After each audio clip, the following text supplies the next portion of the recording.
What's up, everybody? Happy Saturday on the channel. May 25th. Already almost done with May. How crazy is that? Summer is going to breeze by, and we'll have football before we know it. Welcome into the channel. Special Saturday edition. I know that this week I was very on and off with doing these, so I apologize for that. So I figured I might as well give you a Saturday stream because of it. But welcome into Black and Gold Breakdown. If you're tuning in on the channel, you see what the main focus will be today, talking about Justin Fields and the Steelers, kind of fine-tuning his mechanics. And shout out to my friend and friend of the channel, Derek Bell of Steelers Now. He wrote a really great piece talking about Fields mechanics and what that means for the Steelers. They're already, paying attention to this type of thing. I would say, let me pull up what Derek wrote here. So, again, Derek Bell of Steelers Now pointing this out. Over the years, Fields has changed his right foot forward stance to allow him to stagger on it a bit to fit with the timing of most NFL concepts. With the Steelers, Fields is back to all his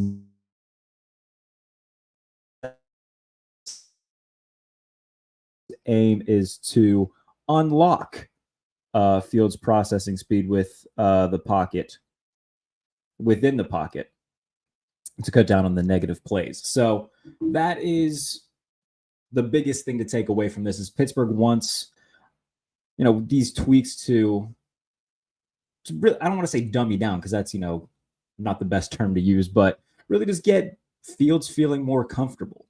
And it's nice to see that, they're doing that so early on within OTAs, because that's when these things are easily fine-tuned. We'll say, hey, Justin, Pump Fake Plus subscriber, Justin Weimer, thank you so much for tuning in. As always, saying hi from South Florida. I appreciate you, my friend. Thank you so much for tuning in. So, and again, Pittsburgh's aims to unlock Justin Fields' processing speed within the pocket to cut down on negative plays. And in order to do that, they feel he has to be as comfortable as possible with his mechanical adjustments. So expect to see Fields reverting back to much of what makes him comfortable on the field in an aim to grow his game under more comfortable circumstances. And again, that is from Derek Bell of Steelers Now, who one of the absolute best in Steelers media today. He's tremendous. Oh, and by the way, he just did a stream with Patrick Queen over on his channel. So go and watch all of Derek's stuff. He's awesome. And if you're here watching me on YouTube, I assume you probably already know about DB. Like I said, he's incredible, does incredible stuff. So shout out to DB. Love him to death. He's great. But this is good. Again, figuring these things out in OTAs, that's really what OTAs are for, to start this process, to get comfortable, figure things out early on in May. That way you're not trying to figure it out in August, September. And so we're going to see what this does for Justin Fields, and we're going to see how much of this helps him going forward. So hopefully it does. And by the way, he's looked good in OTAs. I was there on Thursday. He made a few really nice throws during team drills, one of which he zipped it across the middle, fitting it into a window to Marquez Callaway on an in-breaker, and then another one throwing it down the left sideline to Scotty Miller before the over-top safety came over, and it was a completion during 7-on-7. So he is looking solid, as is Russell Wilson. Russell Wilson, they were running like scrimmage. It was like a full 11-on-11. And the Steelers ran play action, and Russell Wilson uncorked a moonball to Quez Watkins down the right sideline, which would have gone for an 80-yard touchdown in a game. So both quarterbacks are looking good. And again, obviously take it with a little bit of a grain of salt. There's not pads on yet, and it's still only May. But, it's better than them looking bad at this time of year. So something to, just keeping you guys updated on this. Hey, Jared, one thing I've seen from film, no one talking about OTAs, is the usage of Jack Coletto so far as fullback. I think we're going to see fullback usage. I don't know if Coletto's going to be the guy that's going to be doing it. I think it could be Michael Pruitt doing some of that stuff. So I won't be surprised if we see more of a fullback usage, especially with Arthur Smith, who is going to use far more different schematic type things than we've seen previously with Matt Canada. So I don't know if it's going to be Coletto doing it. Like I said, it could be Michael Pruitt because, again, if you keep Jack Coletto, then you're keeping, what, 5 tight end / fullbacks. I just don't see them doing that. So I think that that'll be more of the Michael Pruitt and Connor Hayward type of role. Maybe they'll throw Darnell Washington back there occasionally, but I don't know if it's going to be Coletto doing it.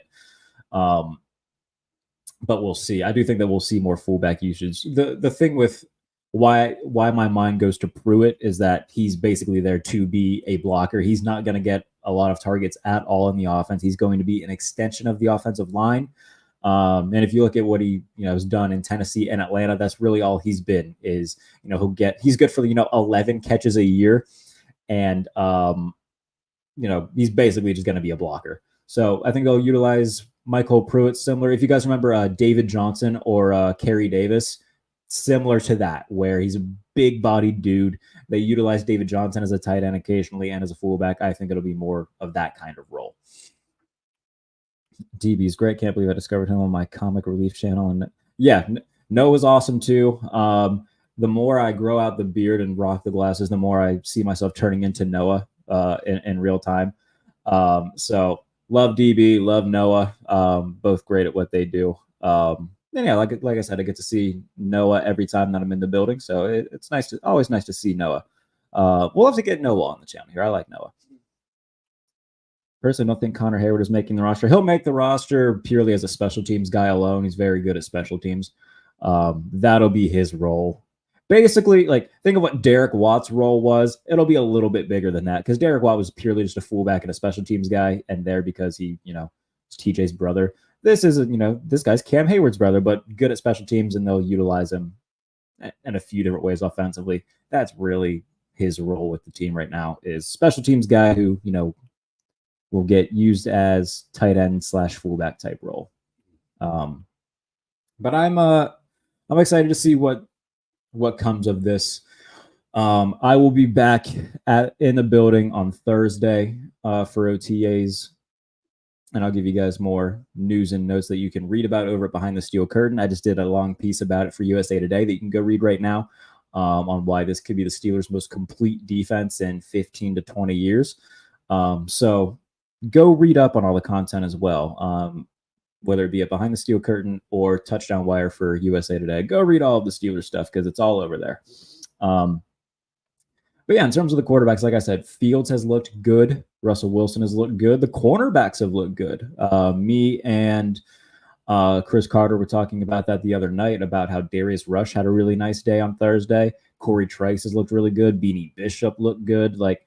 This is a young group that, if iron sharpens iron, they are really pushing each other to be great. And, it's not to say that this is going to be a cornerback room that's going to be, the 2015 Broncos or whatever, but can it be full of young studs that are somewhat homegrown talents, similar to Kansas City? That's the route that they took. They draft L'Jarius Sneed, you draft Trent McDuffie, and both of them turn out to be stars.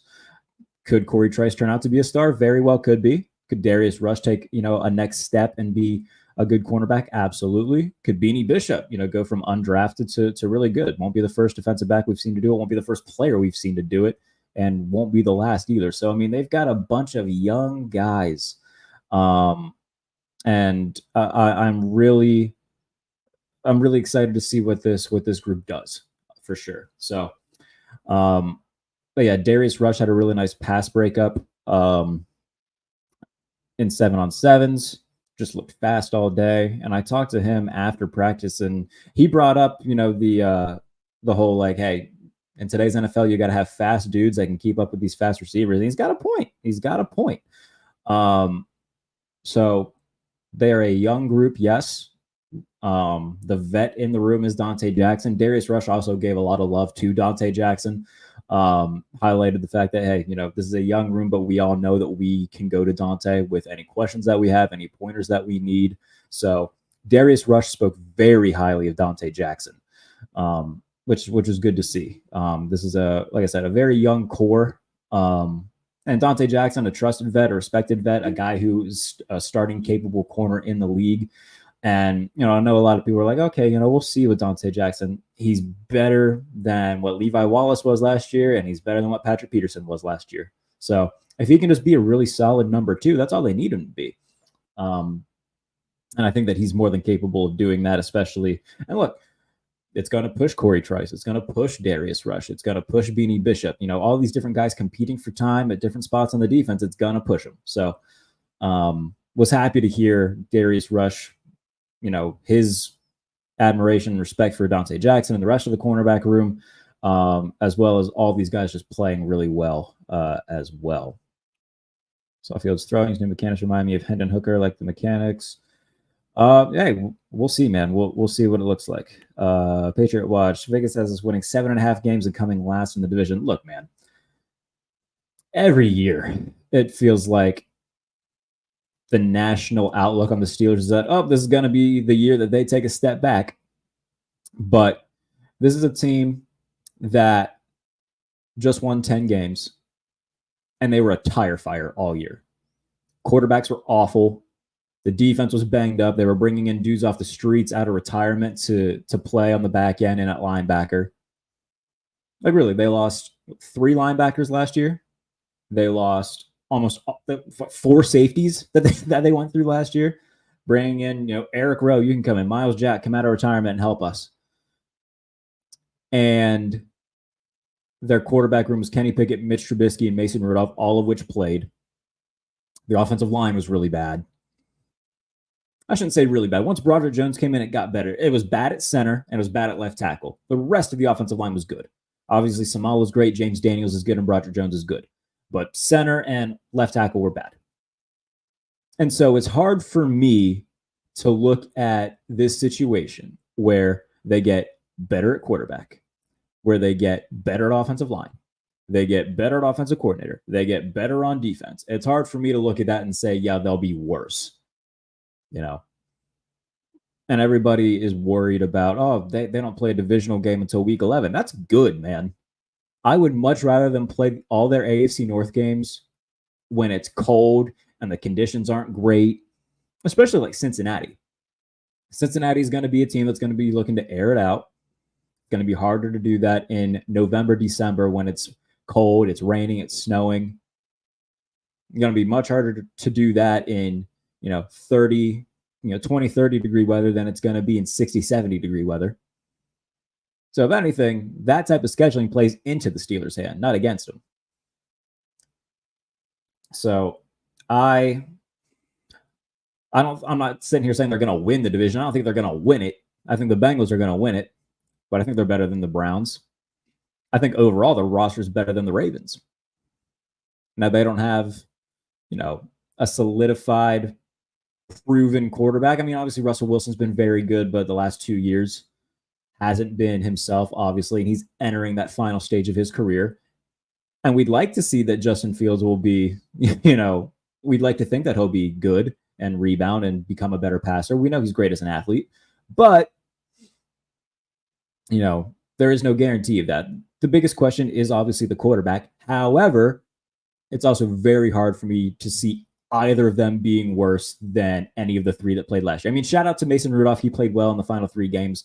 I think we all know, though, he's not a franchise quarterback. But it's very hard for me to think, that Fields and or Wilson will be worse than Kenny Pickett and Mitch Trubisky were.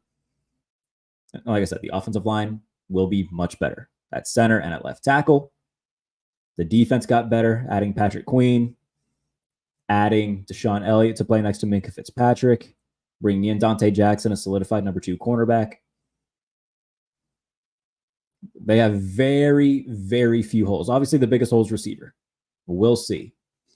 I think they're going to make a move. It just depends on who it will be. And look, it might be, later on in the offseason. It might not be in June. It might be during training camp where, a Cortland Sutton doesn't report to camp. The Broncos kind of lighten their tone a little bit and be like, all right, let's just trade him and see what we can get. And by the way, if they do indeed do that, they're kind of shooting themselves in the foot because they probably could have gotten more for him if they had traded him during the draft.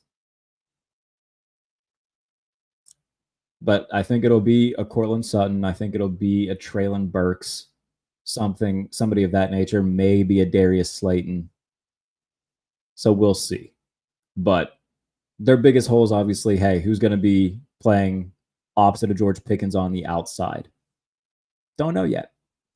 But I'm looking forward to seeing how they utilize Roman Wilson.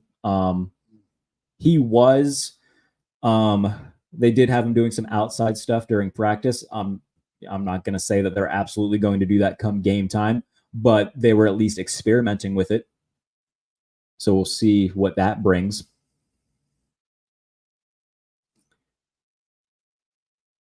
But it's hard for me to see them being worse, especially getting better at all over the field. So I'm not too worried about what Vegas says. If anything, I'll take that and bet the over and make money come January. So that's what I'll pay attention to with them. Jackson's very good corner. Showing the Panthers actually had a pass rush. Any corner will look bad in the NFL with no pass rush. Yeah, fair enough. I mean, like I said, I like Dante Jackson. I think that he'll be a fine number 2 to Joey Porter. I think he'll be good.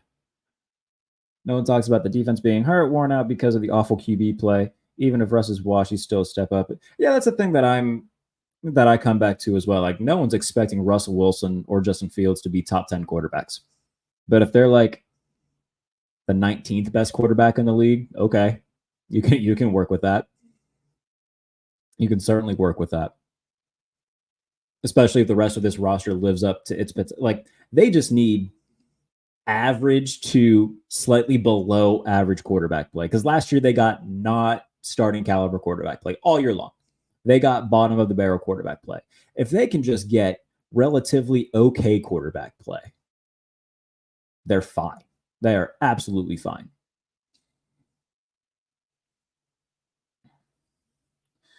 Take the over in the last 10 years on that, you would be very wealthy. Yeah, very much so. Russ wins games, just won 5 straight and beat Kansas City and Buffalo. Look, man, when it comes to that, like, yeah, Russ played much better last year than he did in 2022. Absolutely, and deserves a lot of credit for that. The thing with the Chiefs is like, okay, sure, they beat the Chiefs, but the Chiefs also, like, for lack of a better term, didn't care. Like, the Chiefs are at that point where they're just like, it's week 12. We just want to get to the playoffs. Like, yeah, we want to win, but if we don't, we know it's not going to end up mattering. Like, that game meant much more to Denver than it did to Kansas City. With Buffalo, they had a lot of problems when it came to, one, their receivers weren't good. Ken Dorsey needed to go as offensive coordinator. Now, I'm not trying to take anything away from it because Russ did play well enough. Not quite as well as his numbers would indicate, but he played much better in 2023 than in 2022. And the Super Bowl, man, that was a long time ago. Like, he has a lot to prove. And I do think that this is a true competition with Fields and Wilson. I think that Wilson will probably start week 1, but I also won't be surprised if we see Justin Fields become the starter at some point. And that's not to say that they can't win games doing that. I mean, hell, they almost pulled Kenny Pickett last year when they were 6-4.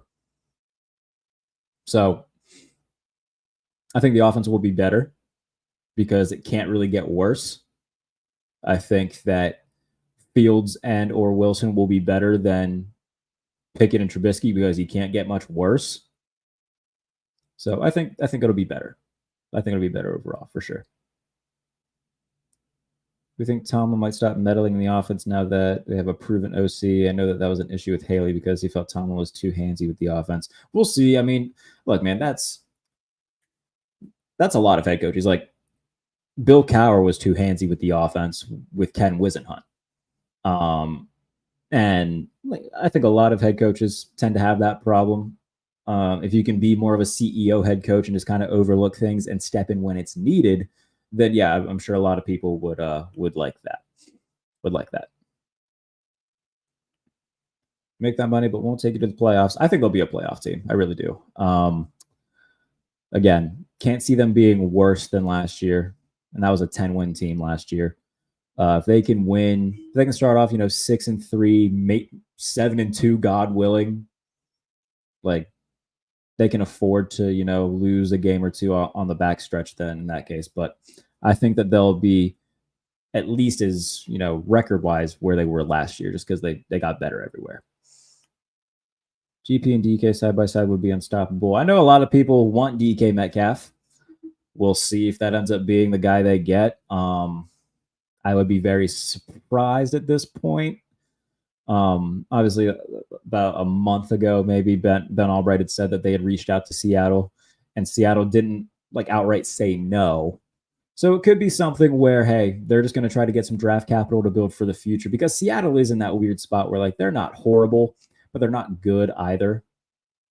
And so if you're in that spot as a team, you kind of got to be like, all right, well, we might as well just try to get as much as we can to build for a future where we can get really good. Because you're not respectfully speaking, it's a new head coach. They just traded for Sam Howell. Geno Smith isn't the long-term answer. Geno Smith's fine, but you're not winning a Super Bowl with Geno Smith. So I think that Mike McDonald will want to build this team in his vision with his guys, and we'll go from there. But yeah, I could definitely see something happening where they do trade DK Metcalf, but I'd say that more so right now, Cortland Sutton and Treylon Burks, maybe Darius Slayton, John Mechie are the more realistic options. DK, I mean, that's a big swing, and if you land him, then cool. But I don't know. I think that there's other more realistic options, man. Just my thoughts. DK Metcalf and Justin Simmons are signings I really want. Again, the Simmons thing I think gets a little bit overrated. Justin Simmons is good, but I mean, a 30-year-old safety isn't going to be something that takes you from a 10-win team to a 13-win team. It would be cool to have him and Minkah Fitzpatrick in the same defense, but not too worried about it. Not too worried about it. If they get him, cool. Definitely not going to be upset, but I'm not too worried about it. Heard Juju will be cut June 1st. I bet that's the move. I hope not. I hope not. I just don't see the reason why. Because he's basically, you don't put Juju on the outside anymore. He's basically just a power slot. You already have too many slot receivers. You don't need Juju Smith-Schuster. I don't want anything to do with him at all. He can stay away.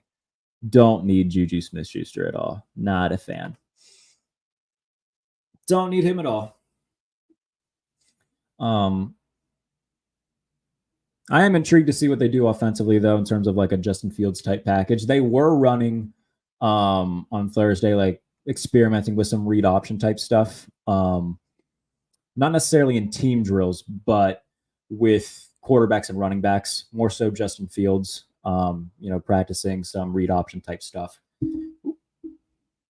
So that does feel like something that will be in the cards. And even if Fields doesn't start week 1, I feel like there will be some sort of package for him. Again, don't know how many plays that would be, but again, if you have a guy like that on your team, you'd be doing yourself a disservice if you didn't at least try to use him. Even when the Eagles signed Michael Vick and Donovan McNabb was still there, they still used Michael Vick for a handful of plays before he became the starter, or I guess really before they traded Donovan McNabb away. Kevin Cobb was initially named the starter because they didn't want to rush Mike Vick into it, and then Kevin Cobb got hurt week 1 in 2010, and then Michael Vick became the starter and didn't ever give it back, and won Comeback Player of the Year that year. So I'm excited to see what the offense looks like. And again, I don't expect this to be a top 10 offensive unit, but could they be top 15? Around 14 to 16 range? Sure. I hope so. I'd like to think so. Like I said, if they are just a average to slightly below average offense and the defense lives up to its potential, this is a really good team. Really good team. And so I'm looking forward to seeing what it looks like. I'm looking forward to seeing what Justin Fields looks like, especially in the preseason when we'll get to, kind of see him firsthand. And training camp as well. And again, I'll be at OTAs Thursday again. I'll be at mini camp So I'll continue seeing a lot of these guys up close and personal. And then once we, get into training camp and are down in Latrobe, that's when this thing becomes really real. And doing a lot of fun projects, a bunch of different media during that time. Me and Kevin Adams from Steel Here podcast, him and I have talked about, hey, do you want to do something in Latrobe? So that'll be fun.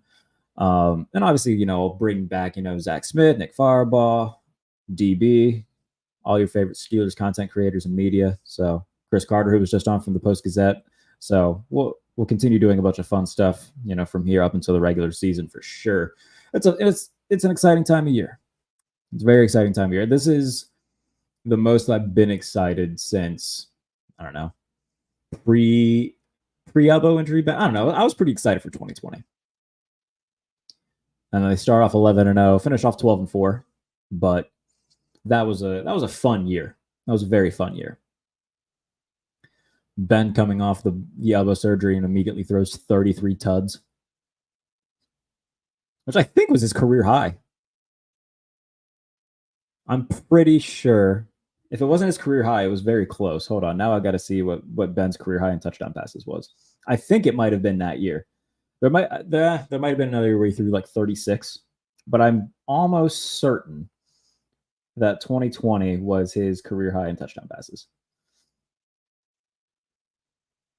But there was also a year or two actually, where he threw 5,000 yards, and he might have had upwards of 33. So I'm loading that in now because I'm just curious. The Ben's career high in touchdowns, 34 in 2018. So it was his second highest. Second highest came in 2020, where he threw 33. In 2018, he threw for 5,100 yards and 34 touchdowns. Also led the NFL in completions and attempts that year. Good Lord. 2018 Ben was very fun to watch. Very fun to watch. These people and their Madden mindsets, DK, Justin Jefferson, all name value BS and have no understanding of this. Oh, look, man. If you can get a Brandon Ayuk, you get a Brandon Ayuk. I think those are really real conversations that were taking place. Like the Steelers did reach out to the 49ers, both about Ayuk and Deebo Samuel. I don't think the 49ers wanted to part ways with Brandon Ayuk, and the price that they were asking for Deebo Samuel is too steep.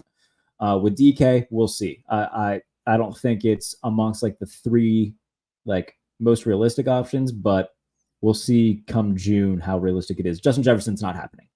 Like anybody who legitimately thinks that Justin Jefferson could happen's high. It's not happening. 0% chance that happens. 0% chance that happens. And it's not about the offense. It's about the fact that Justin Jefferson, one, the Vikings aren't letting him go anywhere. They're going to give him a ton of money. Like they got no reason to want to trade him. They just drafted a quarterback. He's not going anywhere. So, yeah, anybody with Justin Jefferson hopes, I need to calm down. But yeah, they were asking about Ayuk and Samuel at one point.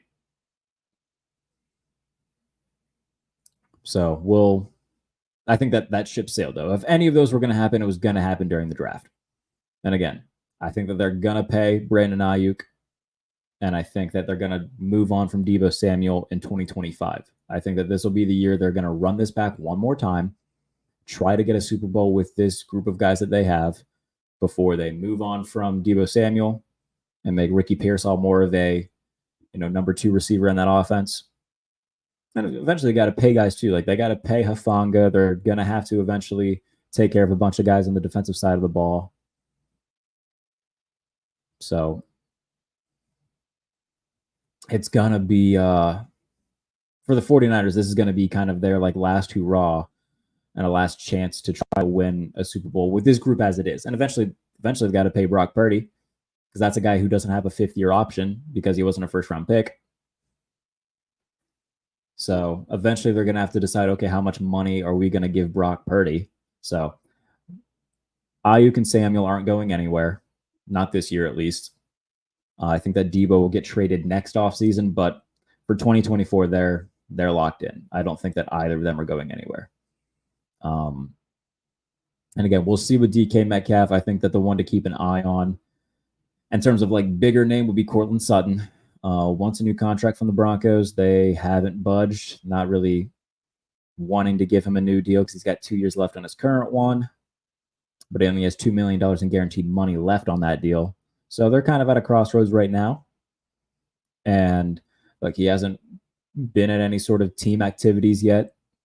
And if he holds out, if he doesn't go to mandatory minicamp, if he doesn't go to training camp, then maybe the Broncos will be like, all right, well, let's trade him then. And if they do that, the teams that did reach out during the draft and before the draft were the Steelers and the Rams.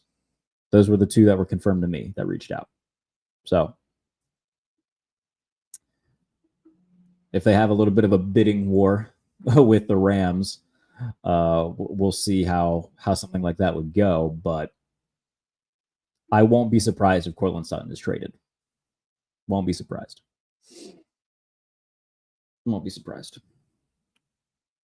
With the NFL frown on teams trying to go back to smash mouth offense, I have a feeling they will, but I think this is the only answer to be 250 build. I don't think it's going to go back to smash mouth. No, the NFL's from here on out. I mean, it's going to be about, okay, how good's your quarterback? It's not going to go back to, we'll throw the ball 20 times and run it 25 to 30 times. Like, that's not going to happen. At least not for successful teams. I think the last time that you could get away with that really was like the mid 2000s. It's like the Steelers won a Super Bowl in 2005, and I mean, we're very much a run heavier team. And there was a lot of run heavy teams because running backs were still very predominant in that time. So like when you had, teams like Sean Alexander and the Seahawks getting to the Super Bowl, LaDainian Tomlinson breaking a whole bunch of records with a young Phillip Rivers. I don't know. Priest Holmes had a really good year one year. Like this is a quarterback league, and the successful teams will be ones with the best quarterbacks. And obviously there's going to be like some sort of outliers. Like, yeah, the Chargers have a great quarterback, but they haven't done a great job of building things around Justin Herbert. And you've seen the Steelers that get to the playoffs, sure, but how much success can you really say they've had when they haven't won a playoff game in 7 years? So the teams that are really successful, and we see it now, who's consistently playing in the championship games? It's Joe Burrow, Josh Allen, Patrick Mahomes, Tom Brady when he was still here. And now, if you can get a really good offensive scheme with solid quarterbacks, even then, like the 49ers with Brock Purdy and even with Jimmy Garoppolo, like those aren't elite guys, but they're good enough to fit what the scheme asked them to do. The Lions with Jared Goff. Like Jared Goff's a good quarterback. He's not a great quarterback, but with a really good offensive line, a really good play caller, and a really great receiver and run game, he can make a lot of things happen. So like quarterbacks with that fit what they do in terms of systems, you have that as well, but it's a very much throwing predominant league.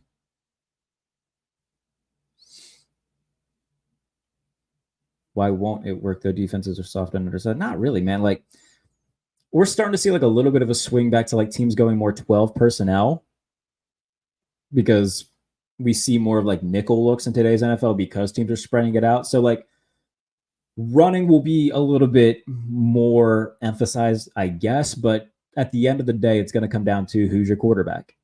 Like, it's not going to become a thing where, oh my goodness, teams are running the ball 55% of the time. That will never happen again. Never. Like, even last year, the highest run percentage team, the Steelers, ran at 43% of the time, and we're third in the league. The Falcons ran at 44% of the time, and we're second in the league. So even then, like the more run-heavy teams, quote unquote, are still throwing the ball 56% of the time. Because that's what you got to do in today's NFL to win.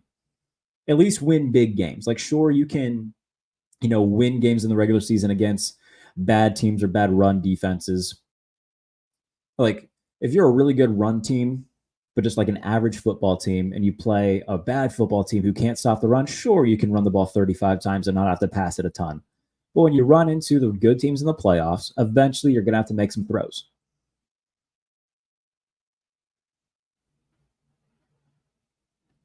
So, and I will say this, a lot of the Steelers' issues because they keep trying to play this throwback style of football, and they're kind of getting left behind by the rest of the league. Like you need a really good quarterback in today's league. Now, when they were throwing it around the yard with Ben and Antonio Brown, guess what? They made it deep in the playoffs a good bit. They made it to AFC Championship games. They won playoff games. And they made it to the playoffs last year. But everybody and their mother knew, okay, it's going to be Mason Rudolph against Josh Allen. I know who I'm going to pick. So, got to have a quarterback. And look, we'll see how good these ones are. You know, if they can just be middle of the pack guys, can they win a playoff game? Sure. Do I think that they're a Super Bowl team right now? No. Would I like to be pleasantly surprised? Absolutely. You know, if Russell Wilson can take, a big step forward and show that, hey, I still got some of that, Seattle Russ in me, that's awesome. If Justin Fields can be exactly what this system needs and fit it perfectly and also get better at, things like processing and the intermediate passing game, great. But right now, I mean, you got to have a quarterback, man. We're going to see. We will see. They got to have a quarterback. And look, the Steelers recognize that because, they saw, okay, Kenny Pickett's not good. Mr. Trubisky's not good. Kudos to Mason Rudolph for having a nice, month stretch, but he's not our franchise answer. So go get a trusted veteran like Russ. Go get a guy with a ton of upside like Justin Fields. See what happens. Can't be worse than what they had. And I like the fact that they're really focusing on Fields and being like, hey, we're not going to make this too hard on you. Like, do what makes you feel comfortable, but also we got to fine tune some things here. So we'll see. But I'm excited to see what this season will bring. A few primetime games for Pittsburgh. That'll be nice. They play the Jets, Cowboys. Who else do they play in primetime? I seem to be missing one. The Giants in primetime. So I think they have... Who's their Thursday night game? Who's the Steelers' Thursday night game? One of them. Can't seem to remember who they play on Thursday night. It'll come to me. Oh, they play Wednesday against the Chiefs, but I think that's a 1 o'clock kickoff. So they got a nice, I don't like when they play in primetime too much. I prefer when they're just in like a 1 o'clock window. If I get 17 1 o'clock games, I'm happy. I'm pretty happy with it.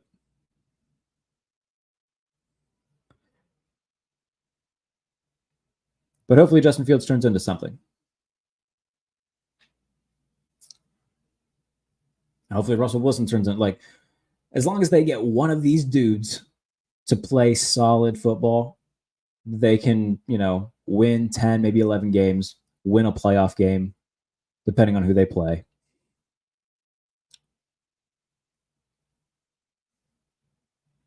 So we'll see. We'll see. I'm ready. I'm excited. By the way, Patriot Watch USA, I totally hear you. Like, I get it. You don't think Fields will be good. I'm saying he could. Goodness gracious. People living in comments just to be negative. I hope he can be. We'll see. Like I said, Steelers are banking on one of them to be at least okay. Can't be worse than what it was last year with Kenny Pickett over 2 years throwing like 12 touchdowns, 13 touchdowns. I think that was the number that he threw. Can't be worse than Mitch Trubisky just being awful. Like Joe Flacco came in December and threw for more touchdown passes than Kenny Pickett did. That's pretty embarrassing. Like Tommy DeVito has more multiple touchdown pass games than than Kenny Pickett. Like, he was just so bad. So I think the Steelers recognize that, like, okay, we got to do something. So we'll bring in a guy like Russ, respected vet, played solid football last year. We'll bring in a guy like Justin Fields, who has a ton of athletic upside, 45 touchdowns over the last 2 years. May the best man win. Especially with Russ, who I think or both Russ and Justin Fields will fit what Arthur Smith wants to do offensively for different reasons. Like Russ, obviously, with the play action go balls, that's an Arthur Smith staple. The Titans did that very well in 2019 and 2020 with Ryan Tannehill and A.J. Brown. So I think that will fit very well with what Russell Wilson does. And then in terms of Justin Fields, I mean, we've seen Arthur Smith try to get something like Justin Fields over the past couple of years. Like he had Marcus Mariota and Desmond Ridder. Mariota more so, who's, the more dual threat type of guy, but he's not a good thrower. He can run, he's athletic, but oh my goodness, he's putrid when it comes to everything else. Justin Fields is a much better version of that, much more athletic, version of that with a much bigger arm.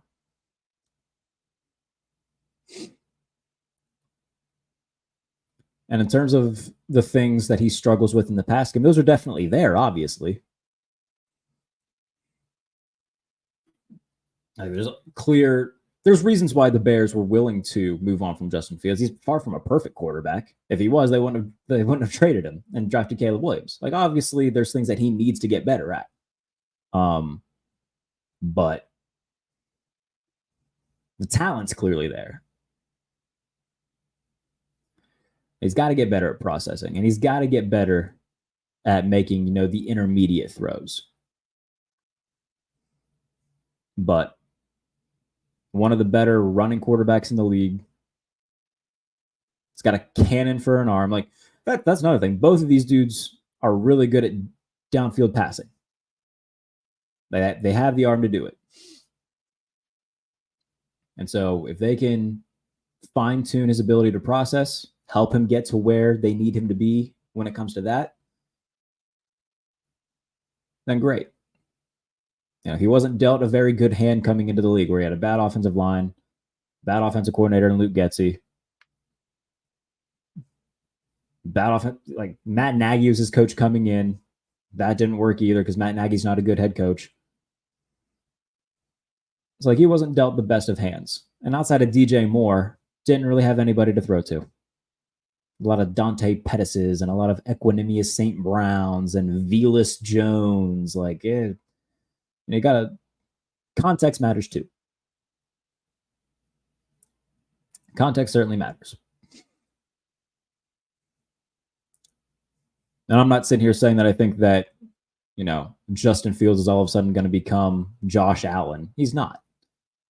But Josh Allen had, a lot of issues in his first year or two as well, where accuracy was a big issue with him. Taking the layups and processing was an issue with him. He got better. Now, again, not expecting Justin Fields to become Josh Allen. And Josh Allen is a very much like once in a lifetime type of case. Like the Giants tried talking themselves into, maybe Daniel Jones can take a Josh Allen lead. Nobody's going to take a Josh Allen lead. Like Josh Allen is just horrific in every sense of the word. Love Josh Allen. But he did struggle with accuracy early on in his career. And there's a lot of things that he needed to fine-tune, and he did.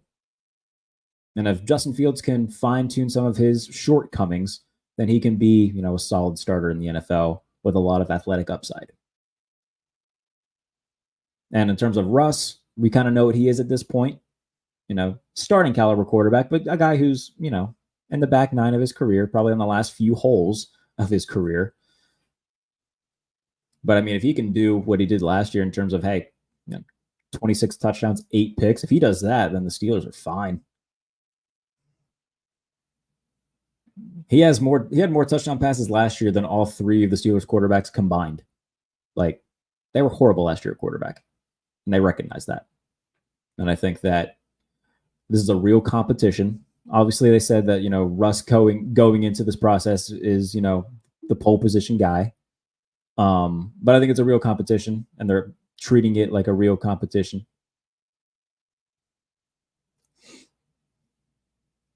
So I hope to see good things happen for both guys. I hope that even if Russ is the starter week one and for a stretch of time they utilize Justin Fields' athleticism to some degree.